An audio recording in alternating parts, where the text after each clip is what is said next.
So, welcome to another interview in quarantine for my my wonderful, wonderful students, possibly also Mrs. Traver's students at Avalon Middle School. But we are here today with somebody else I actually went to high school with. I'm going through like all of the wonderfully, ridiculously talented people who I went to high school with. I'll let her introduce herself, and then we'll get started on our little questions. So go ahead. Hi, I'm Mariangela Pagan. I live in Los Angeles, California. I am an actress. I'm a writer. I'm a producer. Basically, I don't like the slashes, so I tell people I'm a storyteller. Nice. I like that. That's really, really cool. Whatever I gotta do to tell the story. Yes. Yeah, that's an important thing. I generally start off by just like asking, how did you get where you are and what are you currently doing? You've given us like your storytelling title, but how did you get where you are in your journey? In my journey. Mm-hmm. Well, after Winter Springs High School, I went to Florida State along with someone else in this video. That one. There's Florida State football over my thing. It's right there. I graduated in 2008, so similar to some of your seniors that are graduating this year, we were in a recession at the time. So at the time, all of Broadway sort of went, not all of it went dark, but I realized that I needed to make a decision of where I wanted to go. I had studied theater, and then my senior year, I got into some of the film acting classes that they offer at Florida State, and it was very interesting, and I realized, well, if I left Florida and went to New York, I'd be in New York with a bunch of actors that have just lost their jobs with amazing credits. Or I could move to LA and start working on a film set, even as an extra, and learn and make money. And it's not as cold. Yeah. So that's sort of what happened. I moved out here. I've been here for 10 years. Started taking acting classes, all that stuff. Basic things, even though I've already knew them. You kind of have to play the game, sort of say, where it's like you need to have certain names on your resume in order for certain agents to see you. I got an agent relatively quickly for most people out here. It went well. Took about 3 or 4 years before I started like really auditioning and going out. And then I booked TV, and then I booked some more TV, and then I booked some movies, and then I booked some more TV. Very cool. And that's where I am until the stop of 2020. Yep. Till everything just went, wait a minute. Well, very, very cool. So what are some of the things that you've done? I sort of teased my students a little bit with some of your credits, but what could they have possibly seen you in?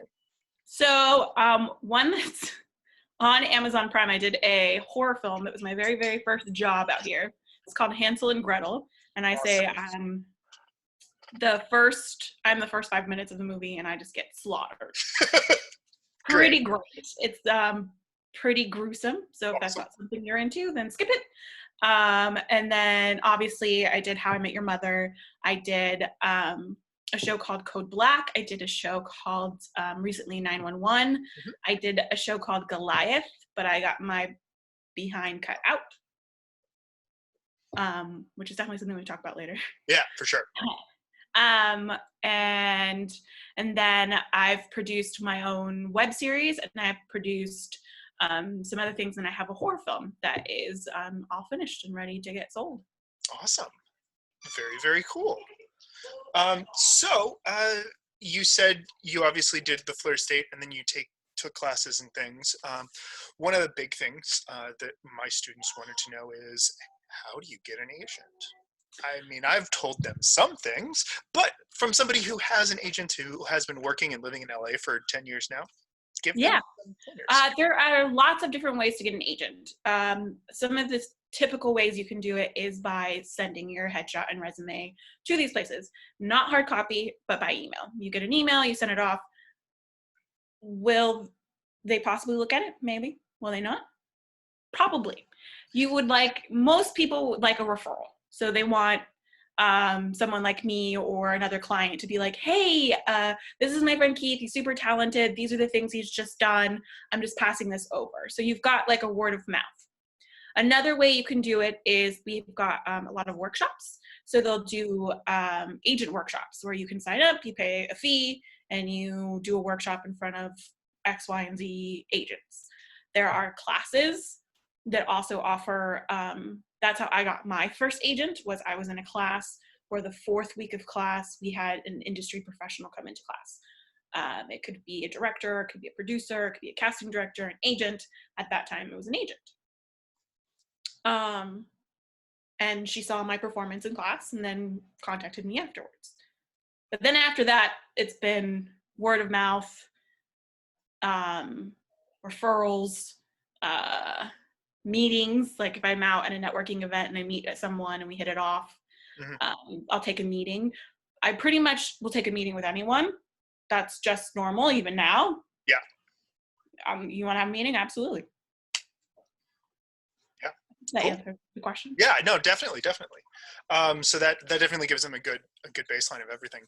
One of the other, and I'm proud of this particular question, one of the other questions that came from one of my seniors, what is the difference between a manager and a agent?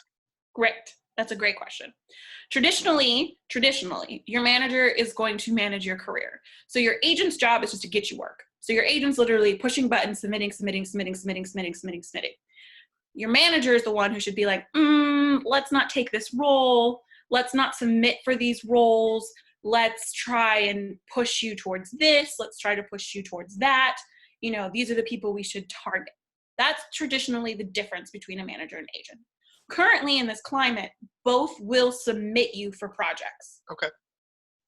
So your agent might submit you for, you know, these shows, and your manager might submit you for these shows because they have different contacts.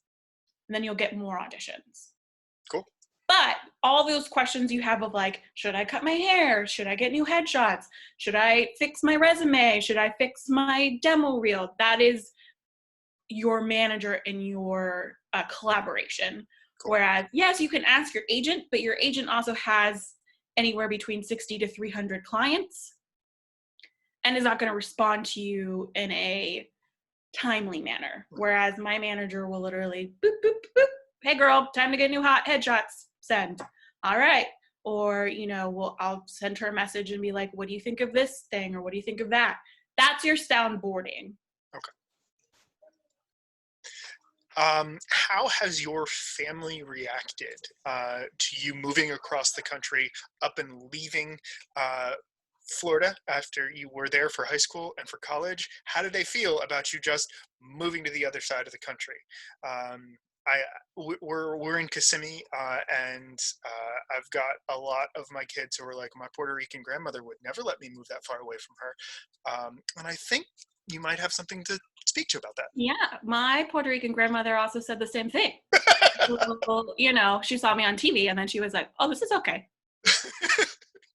You know, until then she could tell all of the amigas in el barrio, like, oh, she's on TV. Yeah. It was okay. It's definitely really hard. I think the first 3 to 4 months is probably the hardest. Okay. You don't really know anybody. You're not making friends, depending on what kind of job you have. But it's the hardest thing I've ever had to do. The best advice I got from an acting teacher was leap and the net will appear. Nice. So taking that advice is really what I did. I put everything in my 2005 Toyota Corolla and hit the road. Yeah. At the time, you know, I think my parents just thought it was a phase, if that makes sense. Yeah.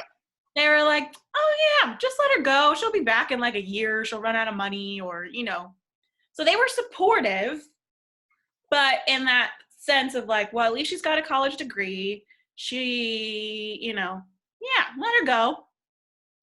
She'll be back. 10 years later, holidays. I mean, I do. I come back for Christmas every year. I go, you know, try to go to Puerto Rico every year as well. Nice. I mean, at this point, my grandparents have passed, so like, I don't have that guilt, but I get it. Yeah. And you call and you FaceTime and you Zoom and you do all the things, and yeah, you know, you show them your mace and your little taser and that you're okay. Yes, very, very good. Well, awesome. That definitely was. I got that a couple of times of like, how do you do? And I was like, actually, this is somebody who's going to. Yeah. Yeah. So one of the other questions that was there was actually having a lot to do with type and how do you deal with that in the world of LA? How big is type in playing into what you're doing? Huge, huge. I think branding is something that we don't talk about a lot in high school and college. I knew my type was like, at the time, like quirky best friend, and or in high school when you're the most mature one, you're playing the mom in all the plays, or you're playing, those things. So branding is very important. It's really your way in. If you are different, you are going to get in easier. You are going to get an agent easier. I got an agent easier because I speak 2 languages.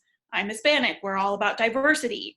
So where people in the past, and this was me as well, and when I first moved out here, I dyed my hair because I had someone told me, oh, you're not Hispanic enough. And I took the accent out of my name because I was not Hispanic enough. And then I was like, no. This is who I am. Mm-hmm. And things changed. But you changed. So I'm changing types right now. Like, I'm very lucky that I looked very young for a long time. And so I played, young a lot. And now I'm moving into the more adult roles, which is great because there's more of it. But it is, once you've locked down your brand, and the best exercise, I don't know, I mean, this is something you guys could totally do, is you look at a person and you immediately write down like 4 adjectives that you think of that person, or you come up with your branding statement. So for me, my branding statement is a sweetheart with sass Latina, bilingual, a Melissa McCarthy type. Cool. And that's my pitch when I pitch to new agents, when I pitch to, when my agent asks me, how would you like to be pitched? Or how would you like to, be brought up into conversation? I'm like, well, that's my brand, is I'm a sweetheart with a sass. Cool. Yeah. You can.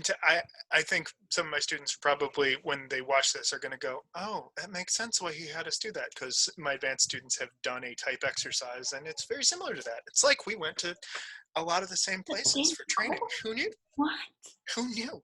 Here, listen, just so that they know, here they'll charge you $300 for that little exercise. So, I mean, if you want to get your teacher something real nice for Christmas, I'm just saying. There you go. Or holidays, or whatever. Whatever. Do whatever. Yeah, don't right now. Just you stay at home, wash your hands, do all of that. But okay, so how long was it when you got out to LA before you felt like, okay, I'm in this and I'm starting to get work, and it is? How long did it take for you to feel like? Okay. Again, best advice I got, same acting teacher, told me to treat it like a master's program. Okay? So your first year is basic. Your first year is really like learning how to survive, getting a job, paying rent, maybe getting a cool roommate, maybe getting 2 cool roommates, depending on where you're living. So your first year is really, your focus should be on the basic necessities, and then maybe start adding classes or adding that sort of stuff. So for me, it really did take about 3 years, when they said like at your 3rd year, that is when you renegotiate or you rethink, like, is this working for me? Am I seeing progress? At that 3rd year, I have done all of those really fun reenactment shows on television. So you could see me getting my car repossessed on Operation Repo. You could see me getting my, what was it? I was accused of murder on Unusual Suspects. Nice. What else? I think I joined a cult on one of these other. Cool. It's been a long time, guys. But yeah, so I started seeing progress. Mind you, these are all non-union jobs. They all paid like $100, but was I on TV in 3 months? Like, and So those are the sort of the things that I was like, okay, well, I'm booking these, so that's good. My agents are still happy with me. That's good. So it takes some time. I would say about the fourth year is when I got some of the big stuff. And then from there, things started going better. But you do get into these big slumps too. I think you have like my 6th year, I was like auditioning for series regulars, and then I was not getting anything. And I was like, what the heck is happening? And then they were all famous people who got them. So I was One of the questions that comes up a lot, it's one of the big challenges, and my students are always looking for different suggestions. Memorization. How do you do it? What are your techniques? How much does it play into what you do? cool. Yeah. When they tell you, and this is like something that I couldn't believe, that it gets easier over time, I was like, you're lying. You're absolutely lying. At this point, you can probably hand me 4 pages and I'll have it memorized in about 20 minutes. But that's because I do it a lot. There's a good book, a good technique book. Amy Linden, she's an acting coach. It's like the 15 stages to booking the job. And that's one of my first coaches, and she's still my coach now. And she teaches you how to break down a script in 15 steps and how to link emotions to the lines. So a lot of that helps because you think of like, oh, she's angry, oh, she's this and this, and sort of that helps play a role in keeping things in your brain. Is it easier when the writing's fantastic? Absolutely. If you've got a great scene, there's no work. I don't really do that whole like say the other person's line into your phone and then like I don't do that. I'll read it a couple times. I'll put it down. I'll try to think of like the emotions, the feelings. What's the moment before? What's the moment after? What's my relationship with this person? Whether I'm a co-star and I'm moving the plot forward, or whether I'm a guest star and I'm causing the problem. What's my relationship in that sense? And then that'll help dictate everything. Cool.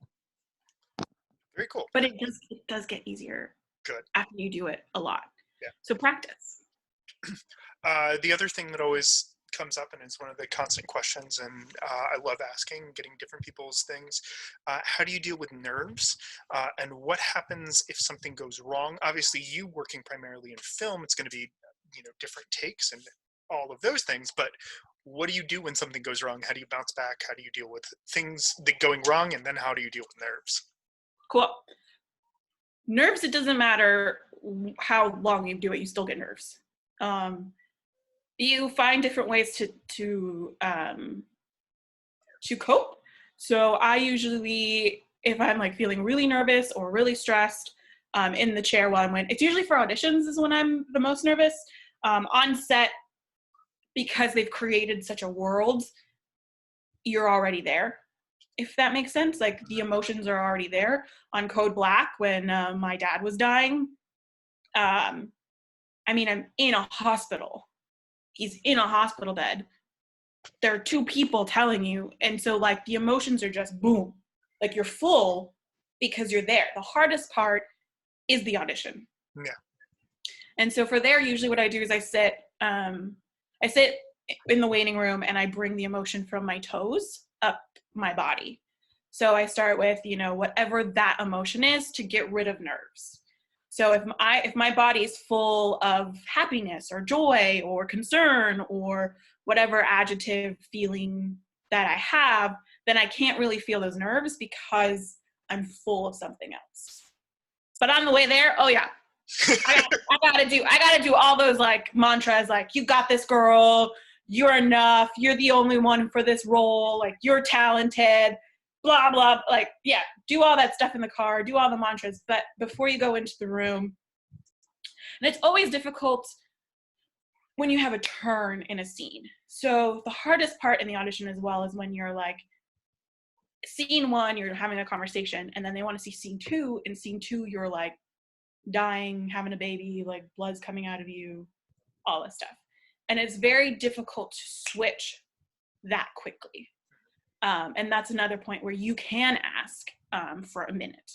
That is something that I learned, that you can ask casting, I need a minute, I need a second, I need to connect to this. And you can like give yourself a minute, not 14, but a minute to move to that.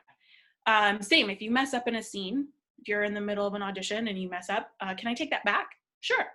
If you're on set and you mess up or flub a line, you can look at the director and ask, can I just go back a couple lines? Because they're still rolling. And you got to understand, with film, it's easy to cut. Stage, it's a little different. I haven't really done much stage work out here. I did like a couple cabarets and stuff, but in college, like you would go with it. You mess up and you would just keep going. You don't stop. We had in You Can't Take It With You, the lights went out. Do you remember that? Oh, yes. Do I ever. We're in the middle of the play and the entire auditorium, the lights just went boom. And, luckily my scene partner, Will, is hilarious. And he was like, did you forget to pay what do you say? Did you forget to pay the electric bill again? And I was like, oh man, I knew I forgot something. And you roll with it. And that's where these techniques and stuff that you learn are so important, because they prepare you for whatever it is. One of the other questions that was there from my advanced kids, how do you think your training and experience through high school and college with theater helped inform you into going into film? I think it saved me a lot of money. I think you learn trust. You learn it's this tangible thing, and you see it when you watch movies, when you watch films or television. You see people and you're like, wow, they're so good, and you look them up and they're like, oh yeah, they spent 6 years at RADA, or they spent blah blah blah, and they have all this theater training. And it's because it gives you a sense of confidence. It gives you a sense of, I can go however this needs to go. Yep. I'm malleable. And that's what a director wants. A director wants an actor that they can direct. And I think that's it. And then the other interesting thing is our training, is because through high school and college, you don't just learn one technique, you learn all the techniques. Here, the problem is, and this is just general advice for anyone who wants to move out, people tend to become what I call disciples of a certain teacher. So they will go to, to an Uta Hagen school and they just stay there. Or they go to a Meisner school and they just stay there. Or they go to, a substitution, or they go to these schools and they stay there and they become these disciples. And then they get thrown on set with someone who doesn't work that way. Mm-hmm. And they're stuck and they're frozen and they don't know what to do. And they've only been training Meisner for 8 years, and they don't know how to use substitution. And the person in front of them is not helping them in their Meisner game. And I think those are the things that have saved my butt. Good. Because sometimes in film, there's not a person that you're talking to. You're looking at the camera and they have like a dot next to the camera, and that's the person you're acting to. You can't Meisner with a dot. No, you can't. And that's the thing really that theater gave me, was that idea of like, all right, this is what we're doing, let's go with it. Whereas, these people who come out here and they find a teacher and they're like, oh, I love this teacher, and they're with this teacher for such a long time, they don't get the opportunity to discover everything else. Yeah. And sometimes it's easier. Good. Excellent. Another one of the good questions that I had from my intro class, what is your favorite thing that you have done since being out in LA? Oh! Besides like the hiking and the weather and like the like like acting wise. It can be they did not specify. I'm assuming because of the way that I prompted them, it was regarding to your career. But it can be whatever.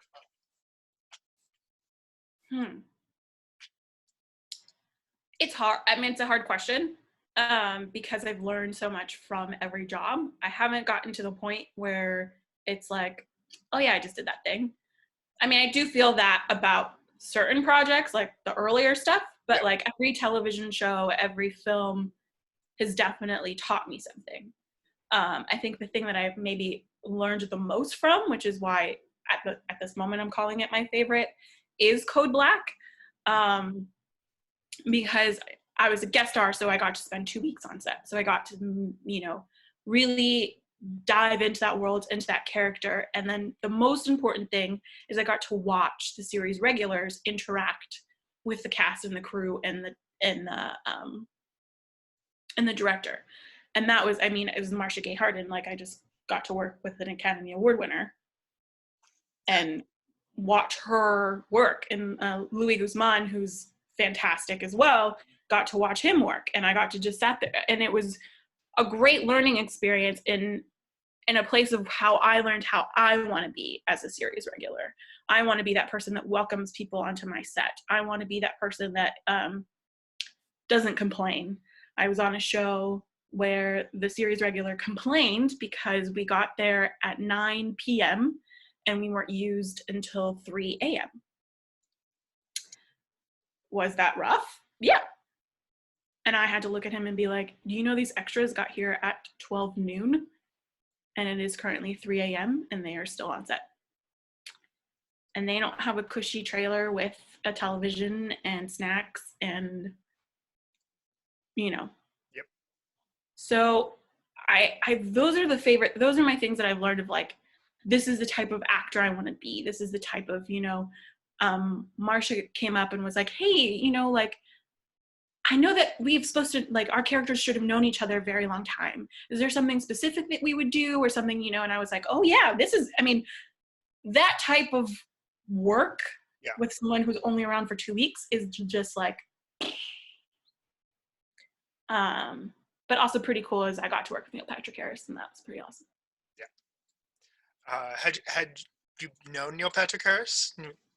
Well, funny story. Way back when I was a Winter Springs choir member, I did candlelight. So it was pretty cool to see this transition from being a little candle in that, what was it, like 200? It's like 200, 300 people? Mm-hmm.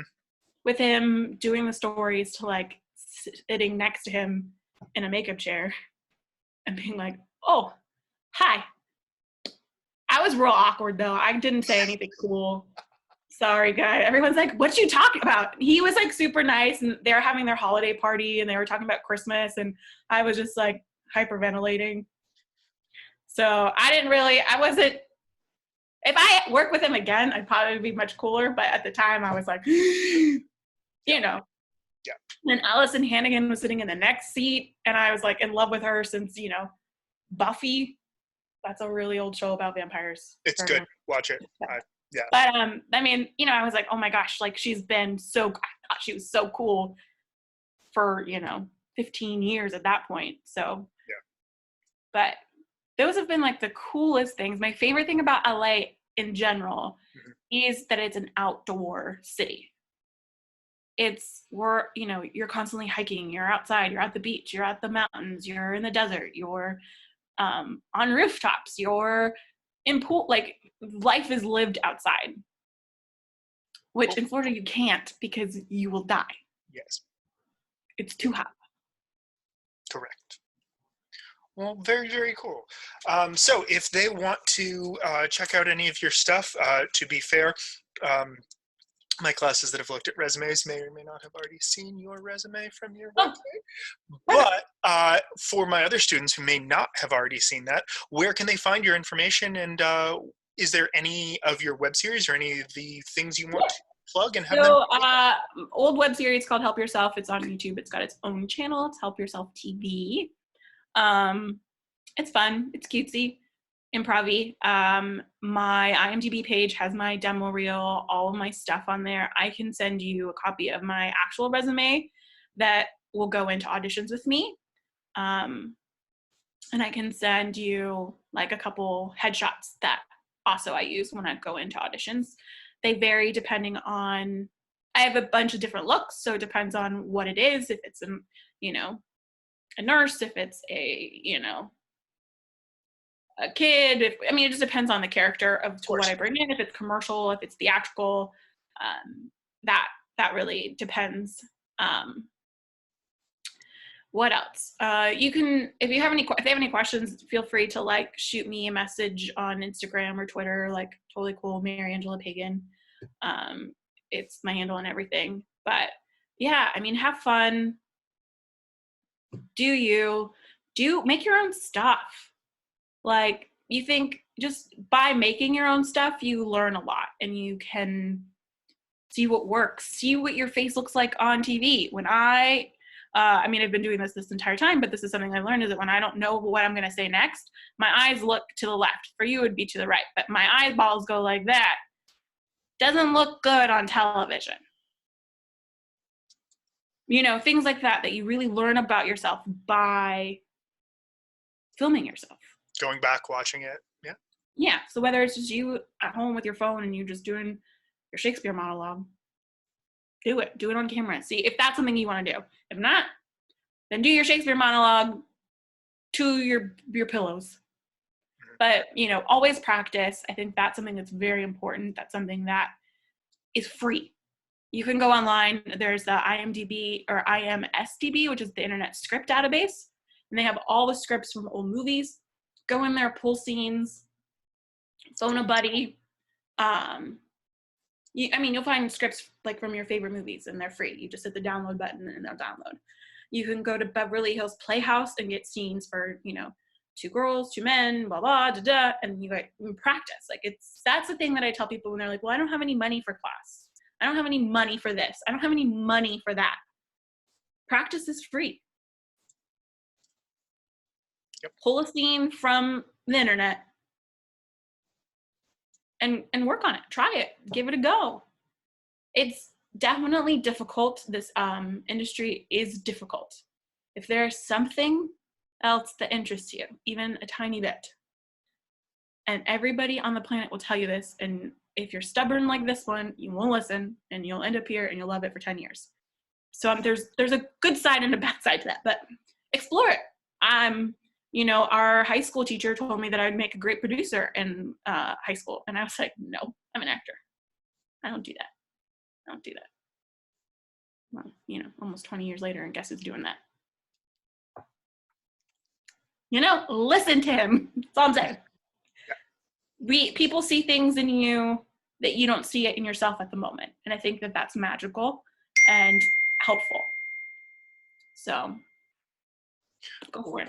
Very cool. Thank you so much for taking the time to talk to us, and hope you stay safe and have fun. Thank you. Bye.